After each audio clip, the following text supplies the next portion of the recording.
there's three places that I find tranquility and peace. Well, besides in prayer with the Lord, but there's three places. One, the golf course. Yes. Especially on hole 4 and 5, because after that, all hell breaks loose with me. 2, on a mountain with snow.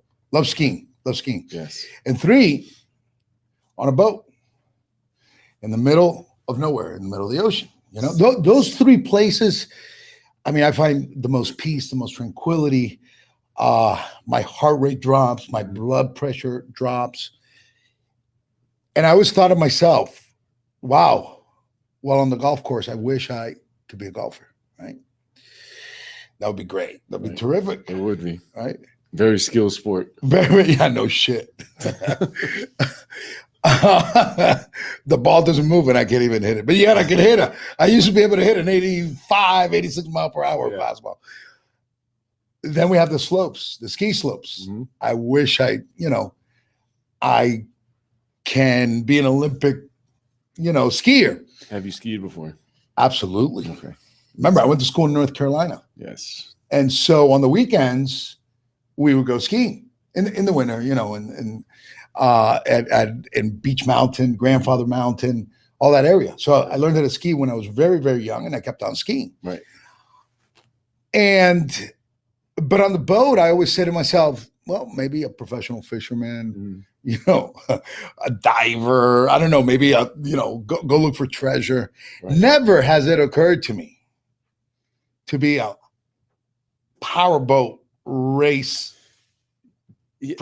driver, professional, or whatever.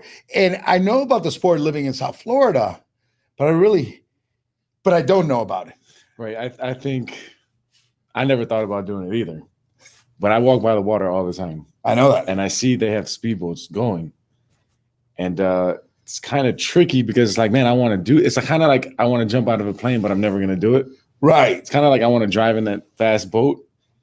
But to me on the water, it's hard. It's easy to lose control. Like you don't really have control of something floating on the water. You know what I mean? See, I haven't even gotten that far because I haven't seen. I've seen videos. And those guys, I don't know how fast they have to be going at least 100 miles an hour. I would say 100 plus, yeah. Have you ever seen them when it picks air and the boats are like completely lifted off the ground? Yeah, I have because I've seen also videos and old clips or old film of those powerboats. And I remember when I was younger, my dad took me once or twice to Marine Stadium when Marine Stadium was Marine Stadium and not the graffiti artwork that it has become now in Key Biscayne. And I remember seeing them, but I was young.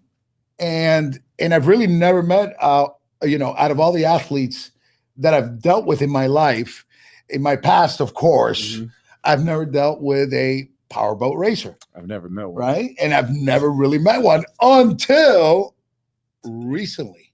Our next guest, or our guest for today, I should say, is known as the Prince of Offshore. Mr. Peter Hidalgo, welcome. Thank you. Thank you for the nice introduction. You like that one, right? Yeah. All right. Well, listen, I have a million questions. No, not a million, but I have like a few interesting questions. I have a lot of questions about powerboat racing in general. Oh, yeah, me too. You too? Oh, yeah. All right. So who goes first? You or me? I'll go first. Go ahead. All right. I'll go. Great. I have this one question I have to ask. Because before you came on the show, I was looking at all your accolades and going through all this information that you shared with us. And I don't understand the three people on a boat, because I know race car driving, and in race cars, there's one person shifting or throttling, right? Or throttling with their feet and driving at the same time and shifting at the same time, right? Right. Okay. So my question to you is why three people on a powerboat? Well, think of it as a team that has to be all in sync and really running the boat with three different minds. And each person has a particular duty in that race boat. for instance, you said driver. You have somebody that drives a car, is going to both drive, is going to be able to accelerate and shift. Well, think about it, how that's all split into three different individuals. And that's what it was back in the day. It used to be that you had the navigator, the throttleman, and the driver. Well, obviously, we know what the driver does. The driver is going to be steering the boat and is going to be looking to whatever the navigator, who is the third person, usually on the left or on the right, that's going to be indicating. And it's going to be able to point out to wherever each of the different points of the course that, would be what they call check boats, that the course is marked. Usually back in the day, the courses were for each lap 25, 30 miles. So it took a lot of navigating skill. So that's why you had to have the navigator. I leave the throttleman behind because the throttleman was the person, or is the person, that is responsible for the attitude of the boat and is going to run, like what you were saying, that you were amazed with how these boats jump from wave to wave and how they go up. Well, he's the one that's really responsible for keeping the attitude of the boat and the speed of the boat as they hit the waves. You don't want to be where you hit the wave and you're going straight up, like you're saying, because that loses time and it could really hurt you. In other words, you catch a wave and the next wave, you're trying to stay on top of it, because if you fall short of it and you trip, you go straight down to the next wave, and now you stuff, what they call stuff. That's why you see sometimes that the boats have all this real big splash and they go underneath like a submarine. That usually gets a lot of people hurt. Got it. And let me ask you something, Pete. And why do they call you the Prince of Offshore? Oh, how many? Can you tell us how many championships you've won, and where you won them, and just tell us a little bit about that, and how you got your nickname? Because if there's a prince, is there a princess? Wherever there's a prince, there's a princess. And if there is a prince, is there a king? Okay, well, go ahead. How it all began was, obviously, I started early on, and I was very youthful, looking in the sense that, look young, and I was up and coming. So I was really making a name for myself. When did you start? What age? When I was about 20, 21 years old. I raced for somebody else that, his throttleman became ill. And I was basically there, like they say, the right time, right place to get that break.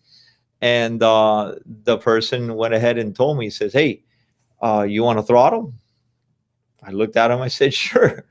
And that was my break. I went out there and performed, really well. And, we were in third place, I believe, at the time, before we had an engine problem that we blew the drive. And, we fell back.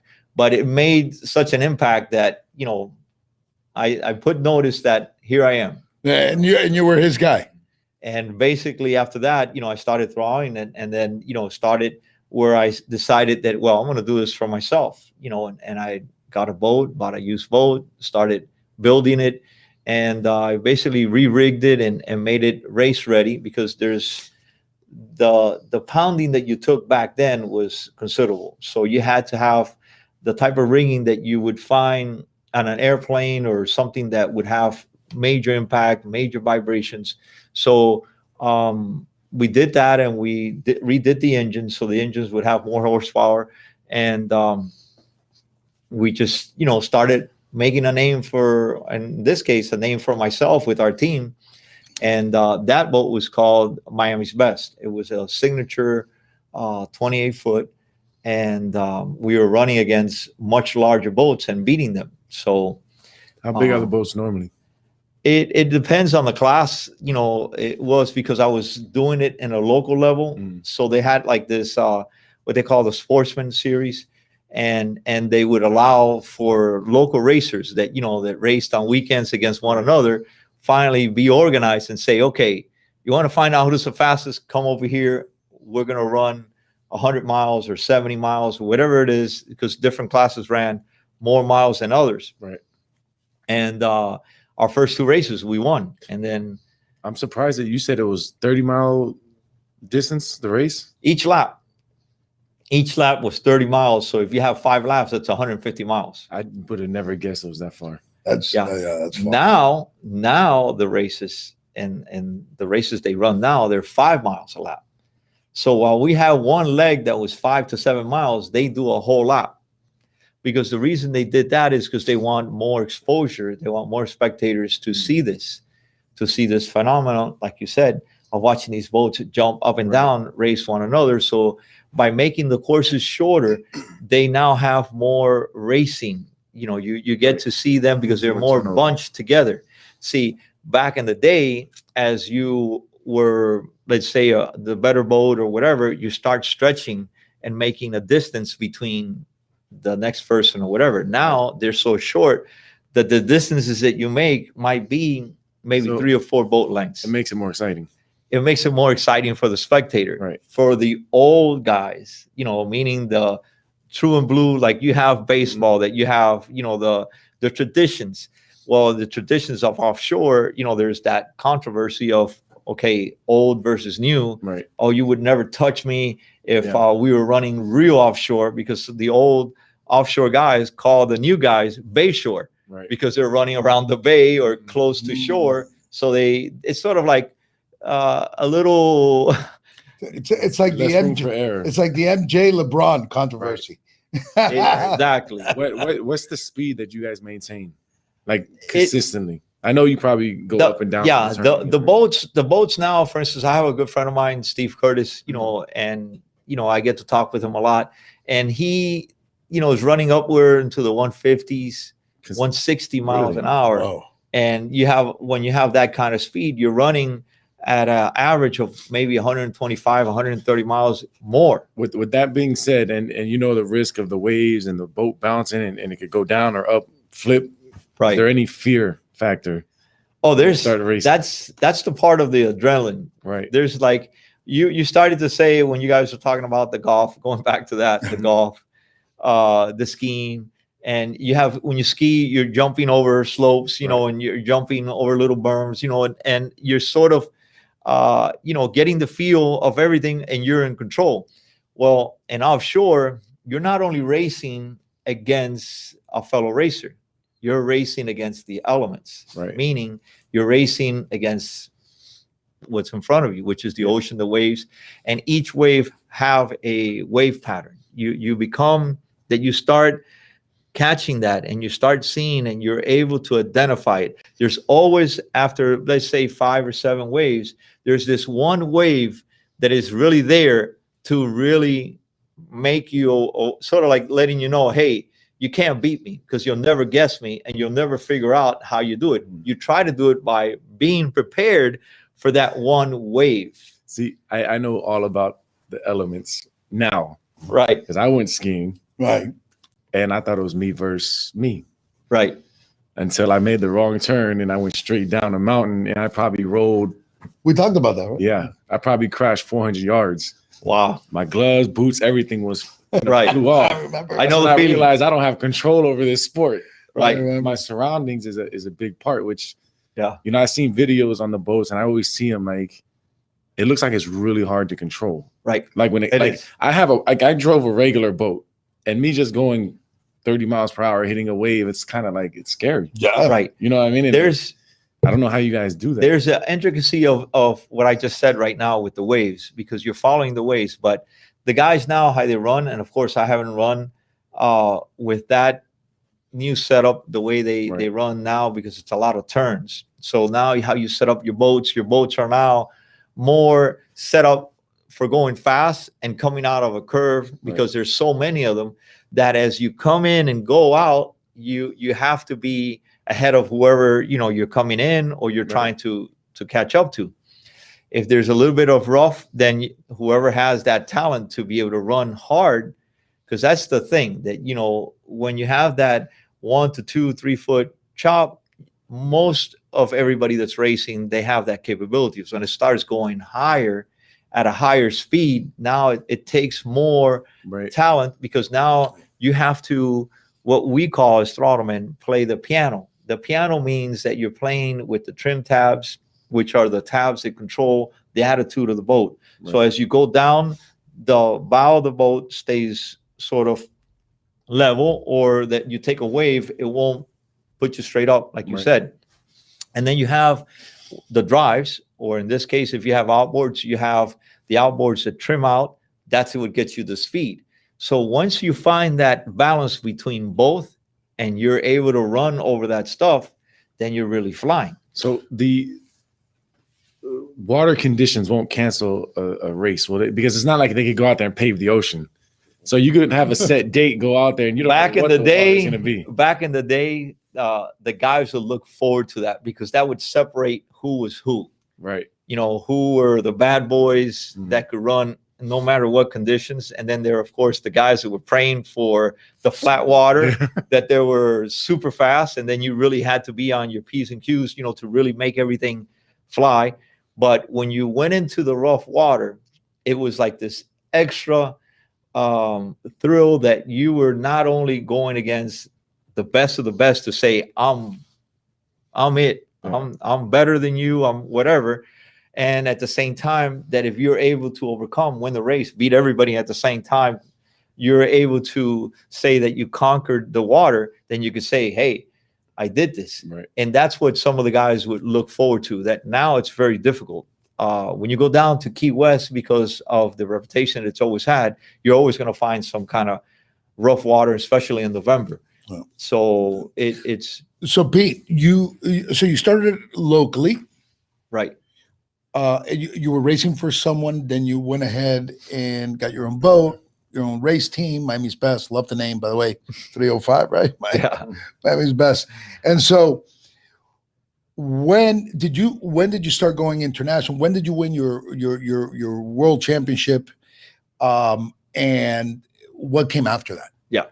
Well, we took on that name because it was bold, and a lot of people didn't like that. You know, it was sort of like in your face, Mhm. prove it wrong, Right. and we sort of put a target on ourselves. Didn't know it at the time, but afterwards, I loved it, because once I won, I said, "Now catch me." Right. So, you know, even in the back, you know, I from the Clint Eastwood movies, you know, his famous line was, "Go ahead, Right. make my day." Right. So it was even more that, you know, that was in the back of the transom.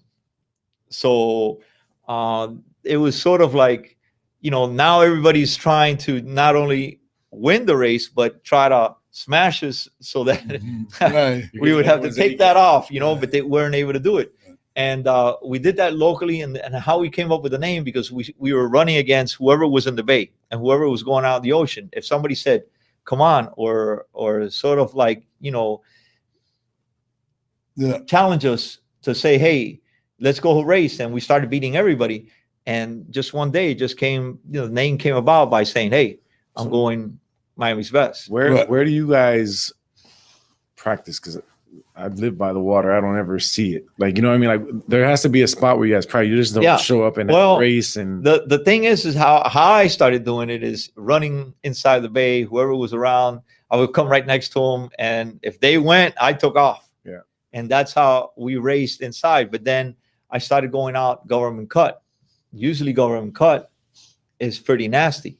Nastier was all over. oh yeah, it's So you know, whenever we were going out, we went out government cut. Whenever we were coming back in, we went through all over.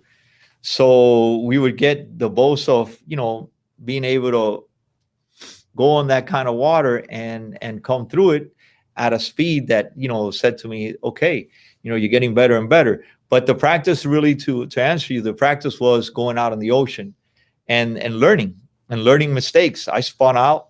I almost came out of the boat. yeah. The guys who were with me weren't as lucky. What I was gonna say, what kind of injuries do you find? Like what like do Your people die knees from it actually? From back. Oh, yes. Really? Yes. If you stuff, like what I explained earlier Yeah. in the show, if you stuff, you hit you trip and you fall in, the water that comes over the deck, it's tons of water, and that kind of, it's like hitting a brick wall. So most people break their necks or break their backs. You know, they've had some real bad accidents. That's why canopies came into place. Mhm. And, you know, we were one of the first to go full canopies. There were at the time when we raced in '87, only 3 of us.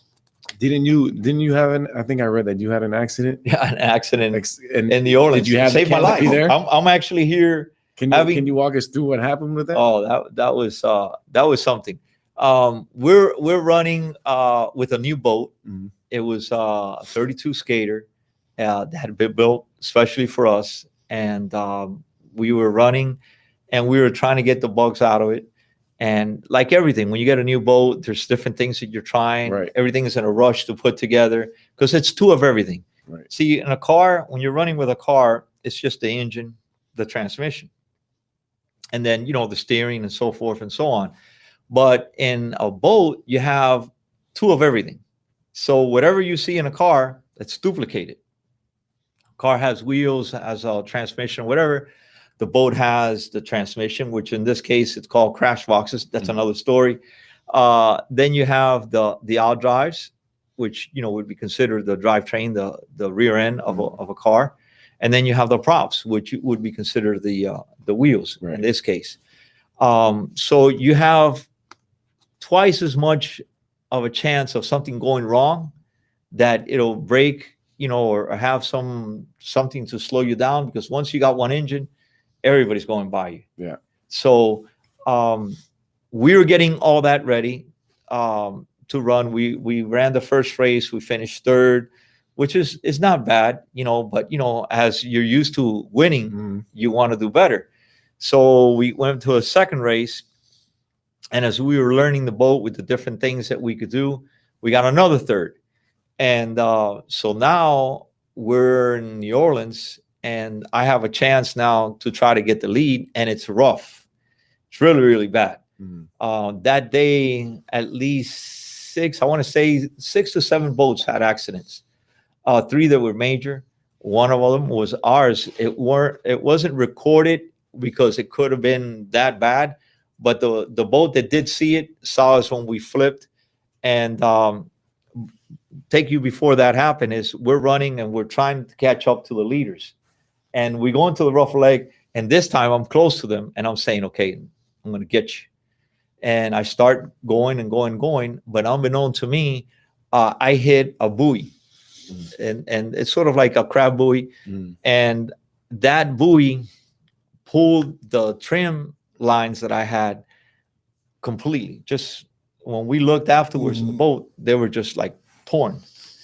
And when that happened, the fluid, the hydraulic fluid that pulls or pushes the ram for the drives to either go up or down is now completely loose. So every time that I came off the boat, the drives would go up.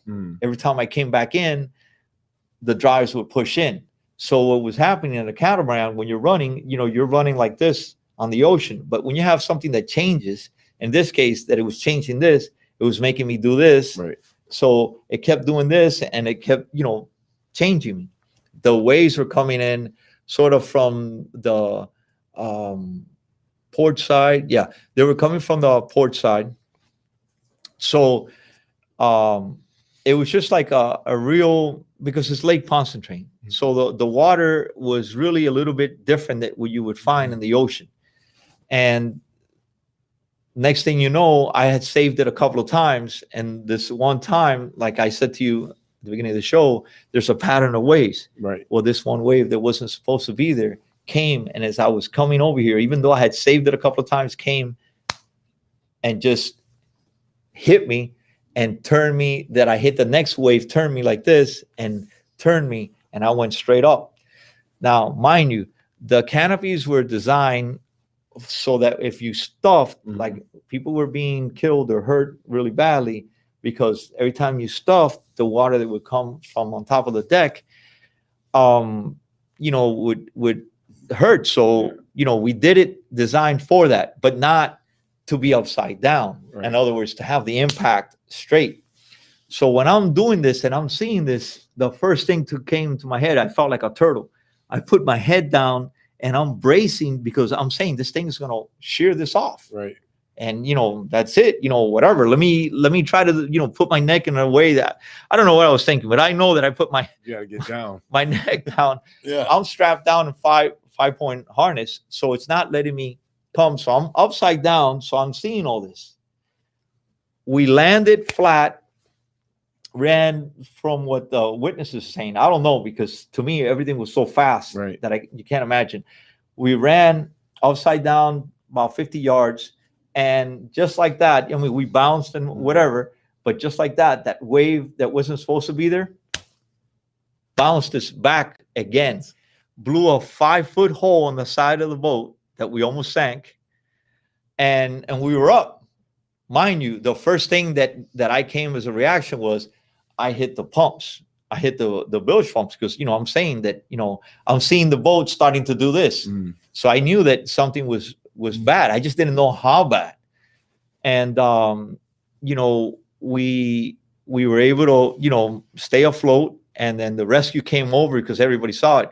And then the one guy that, was a witness that was there taking pictures, had the camera, but when he saw that, he brought down the camera to look and didn't capture that. But they have, right.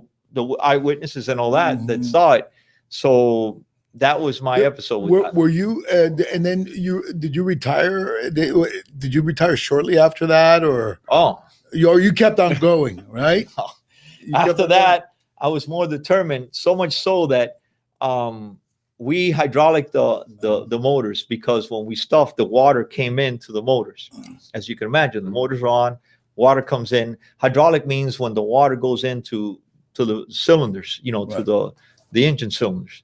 So now you can't move the engine over to start and all that. So I'm being towed in, and I'm about, maybe from that point, about 12 miles from where I was supposed to go. But if you're going 5 miles an hour, you figure it out. Yeah. It's going to take me over an hour to get there.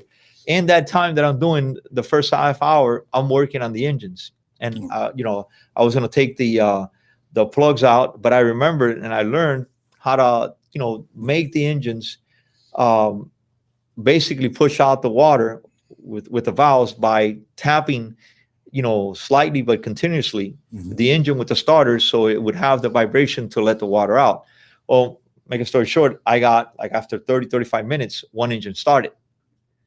So I went right. The guy that's with me, mind you, he was never going to be the same afterwards, and I couldn't use him afterwards, right, because we ran one more race together as a unit, and he just couldn't get over it. Every time the boat did this, a little PTSD there. He sort of started to say, "Careful, slow down." So Pete, let me ask you this question.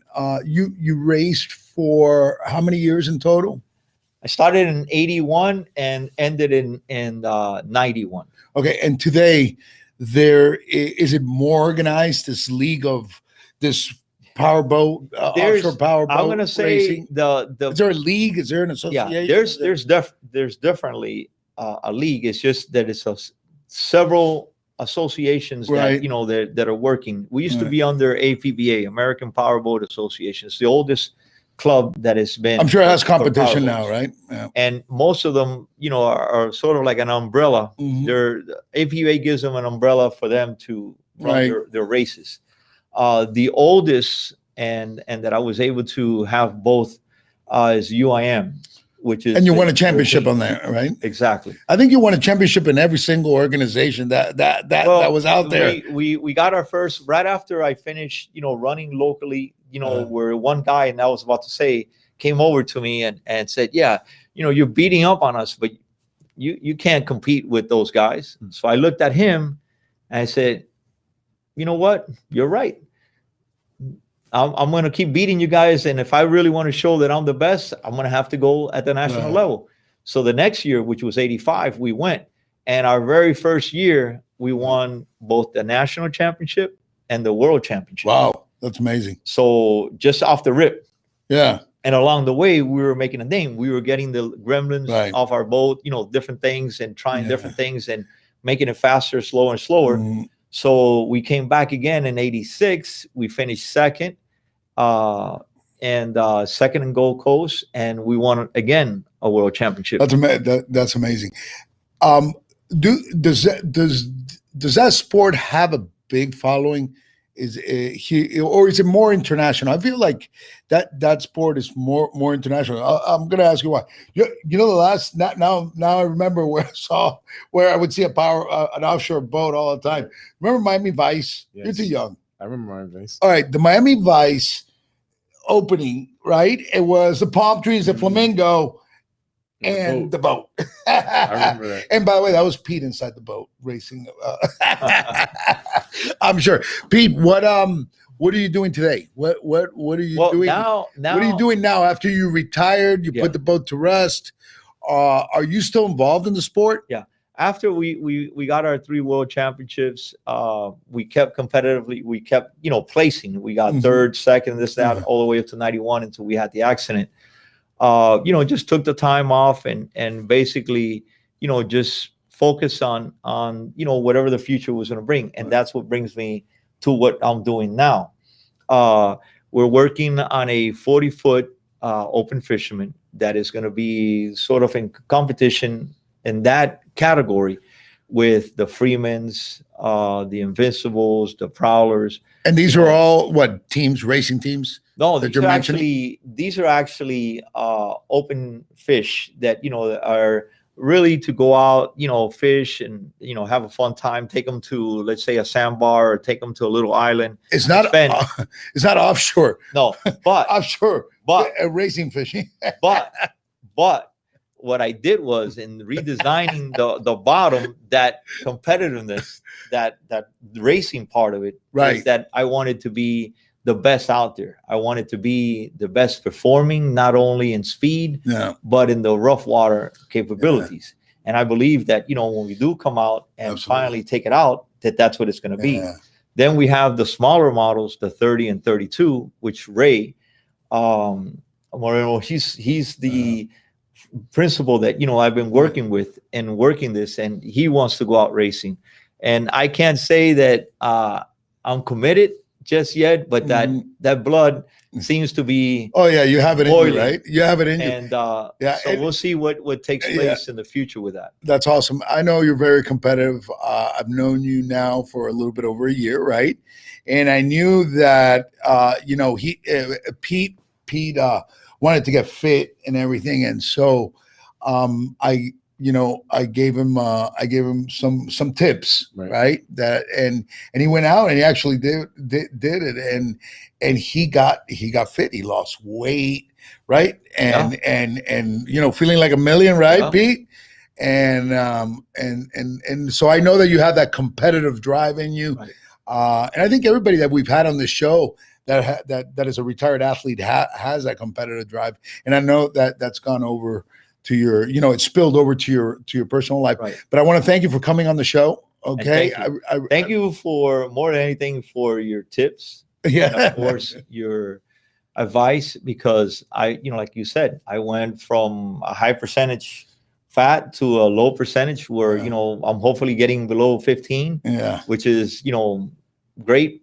And, more than anything else, it gets me ready to be in shape that whatever the future is to come, absolutely, I'm fit for it. Because I think you can get back on the inside that cockpit and ready to go. At least you look the part. I've seen pictures from before and now, and you definitely look the part. So I appreciate it, and I just want to say that I had a great time at the Marlins opener yesterday. They should have never pulled the pitcher. Okay, I'm okay with the shift. I'm not okay with the pitch count. Then that's the ugly truth.